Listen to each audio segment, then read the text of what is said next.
Bueno, lo que les voy a presentar aquí es un... Sí, sí, va bien. Bien. Les voy a presentar es uno de los subproyectos que están integrados dentro del proyecto del aguacate y que está dedicado básicamente a la epidemiología y control de las enfermedades causadas por botriofaria en aguacate.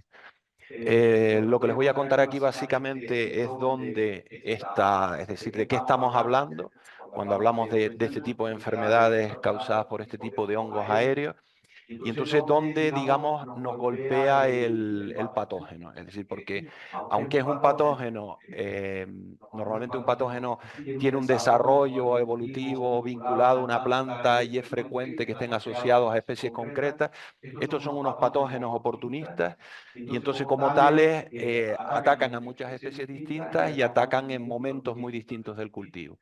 Entonces aquí hay una parte donde ataca desde el vivero, ataca en campo, en la floración, en la producción y también atacan post cosecha, ¿no? Y los iremos viendo. Por ejemplo, en vivero es frecuente encontrarse con pérdidas de vidas, es decir, este tipo de necrosis que aparecen, son necrosis que empiezan desde arriba y se desarrollan hacia abajo en la planta, llegando a causar por completo la muerte, la parte injertada desaparece, el viverista pierde la producción. Y después aquí pongo una planta relativamente sana porque en realidad también otro de los problemas que tiene, que se está valorando no solo en cultivos como el aguacate, sino en la viña, por ejemplo, es la capacidad que tiene para sobrevivir en la planta de manera, dicen epífito, pero epífito no es patógeno, sino en latencia. Es decir, es un patógeno que puede estar en la planta, nosotros no vemos los síntomas, y cuando llevamos esa planta al cultivo se puede estar desplazando con él, ¿no? Entonces, estos serían viveros. ¿Qué pasa? Luego llevamos esa planta a campo y los problemas que nos encontramos muchas veces es un patógeno oportunista, depende mucho de las circunstancias de estrés que se presentan. Ese estrés se da, sin ninguna duda también, cuando la planta pasa del vivero a campo y entonces es muy frecuente que el agricultor sencillamente pierda la planta o pierda el injerto por completo y que desde el primer momento ya se estén desarrollando plantas. ¿Se oye bien? Sí, vale. Entonces, ¿qué ocurre? Que también en plantas jóvenes estamos viendo también desde el primer momento donde tenemos pérdidas, incluso con la muerte de la planta. Nos vamos a planta adulta y en planta adulta, ¿qué es lo que encontramos? Pues los clásicos dieback, que son unas necrosis descendentes, y la aparición de chancro, que también lo vemos en más desarrollados ya en la planta, en el tronco de la planta, donde además se establece un reservorio del patógeno en el cultivo. Una de las pérdidas que se le asocian también, que es muy importante, es la aparición de daños en la floración. Es decir, podemos tener un árbol perfectamente desarrollado, la floración la perdemos, con lo que perdemos por completo el cultivo. No es infrecuente tener parcelas donde tienes los árboles con buen desarrollo, aparecen problemas durante la floración y aquí lo vemos, necrosis en la panícula y acaba por desaparecer por completo la floración, con lo que no va a haber fructificación, no va a haber desarrollo de fruto, no vamos a tener producción en esa parcela.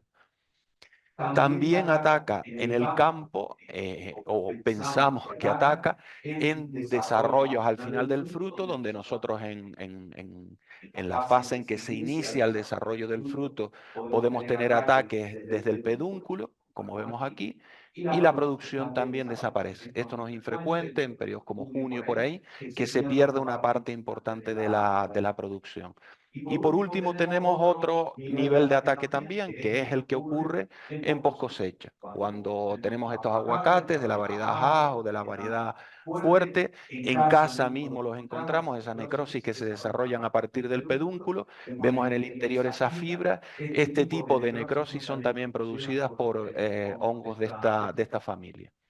Entonces nosotros básicamente empezamos a trabajar con esto, empezamos en el año, hicimos una cosa en el 2017-2018 Tuvimos la fortuna de que asociamos este momento inicial que tuvimos de trabajo que hicimos en el 2018 a una petición que hicimos de financiación para un contrato predoctoral. Tuvimos la fortuna que nos dieron el contrato predoctoral y hemos podido trabajar durante 2 años con ese tema, que es David Hernández, el que se incorporó para hacer su tesis. O sea que tenemos personal, digamos, gratuito de alguna manera, no con financiación de Canarias, sino es un personal que va a estar trabajando durante los 4 años asociado a su tesis. Entonces, vinculado a este proyecto hay muchísima gente que participa, gente del Cabildo, gente de la universidad. Aquí me falta que mencionar a Federico, que no está por aquí ahora, pero que le está echando una buena mano a David con toda la parte de filogenia y caracterización. Entonces, estamos bastante gente vinculada y sobre todo el mantenimiento del personal de campo en las parcelas y en los viveros.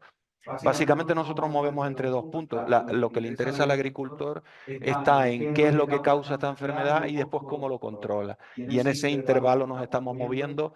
Son 6 frentes principales los que hemos abierto. Yo no les voy a contar prácticamente resultados ninguno porque no hay tiempo para hacerlo. Los frentes se van moviendo todos, unos con mayor velocidad en función de los resultados que vamos obteniendo y del esfuerzo que nos lleva a hacerlo. Entonces, básicamente es este el esquema, un objetivo dedicado a la etiología, que es averiguar qué es lo que está causando el problema, la epidemiología, cómo está en el cultivo, un objetivo 3 sobre la relación con la reproducción de síntomas y el tema de la varietal y el tema de los distintos patógenos que estamos aislando, una parte asociada con el control químico, una parte de su papel como enfermedad potencialmente latente y por último, una asociación con otros cultivos y el papel que pueden tener estos patógenos en otros cultivos. Nosotros, a partir de ahora, pues le nombraré por encima algún detalle relacionado con cada uno de ellos porque no hay tiempo para desarrollarlo. Aquí en la parte de etiología hemos dado básicamente con los patógenos que están causando estos problemas. Son básicamente 6 especies distintas las que hemos detectado.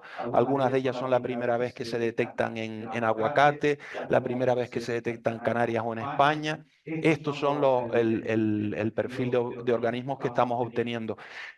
Básicamente, Parvum y Luteum son los mismos, por ejemplo, que están apareciendo en otras zonas productoras y que aparecen también en otros cultivos, pero estos en concreto son propios de nuestra zona. De hecho, algunos de ellos solo habían sido detectados en Sudáfrica. Todo esto está publicado, es decir, tenemos las hojas divulgadoras a las que pueden acceder por la red, se han llevado a congresos y están los resultados obtenidos en este apartado en una publicación que pueden acceder también por internet.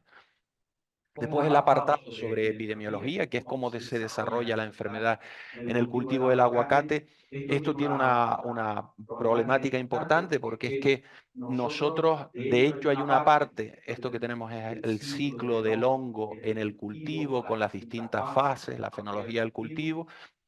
Nos está pasando en este cultivo, no a nosotros solos, sino a los que lo están trabajando en general, lo mismo que está pasando con otros cultivos, que es que encontramos la parte asexual, pero la parte sexual muy complicado, no encontramos el papel que puede estar jugando en la epidemiología de la enfermedad, reproducimos en algunos casos la producción de conidias. Eh, en el objetivo este relacionado con la epidemiología hemos puesto a punto el sistema de captura, sistemas de detección. Estamos haciendo un tema de seguimiento en campo de la producción de esporas para ver cómo es el ciclo en el año de esas esporas. Esto, teniendo puesta a punto la metodología, lo realizaremos durante este año y el año que viene. Luego hemos mejorado la parte que es importante, la reproducción de síntomas. Si no somos capaces de reproducir los síntomas, no somos capaces de llevar en condiciones controladas los ensayos para valorar los productos o el comportamiento de las distintas variedades o el comportamiento que tiene también las distintas especies del hongo. Y hemos pasado de tener ensayos sin resultados concluyentes en 6 meses a obtener en un mes prácticamente resultados. Entonces ya tenemos, este año hemos podido finalizar el año pasado un ensayo con 700 plantas inoculadas. Tenemos resultados ya de las diferencias entre las variedades. Dos objetivos me quedan. En el objetivo 4 hemos abordado el tema del control químico con los productos que están autorizados. ¿Qué problemática tiene esto?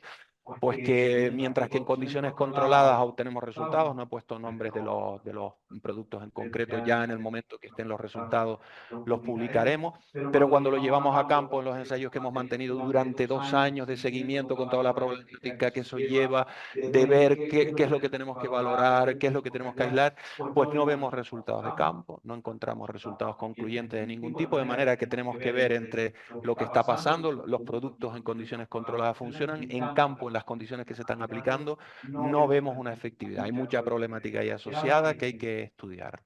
Después, la parte de endófito, que es ese papel que puede tener el hongo en el interior de la planta, lo tenemos prácticamente terminado. Esto está pendiente de publicar. Solo nos falta un detalle relacionado con el antagonismo, que tiene que ver con aquello que puede, los hongos que nosotros hemos podido obtener ahí, que pueden tener una utilidad práctica de cara al control de la enfermedad.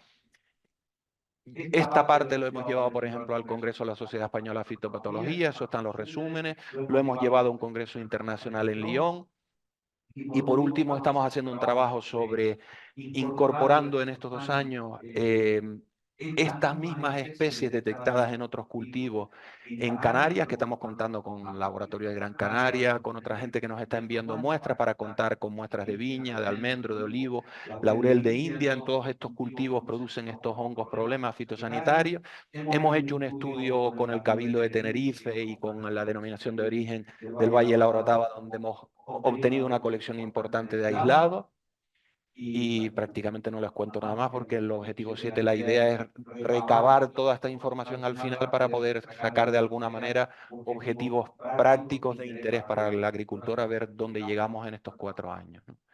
Esto es lo que tenemos y gracias, no da el tiempo para...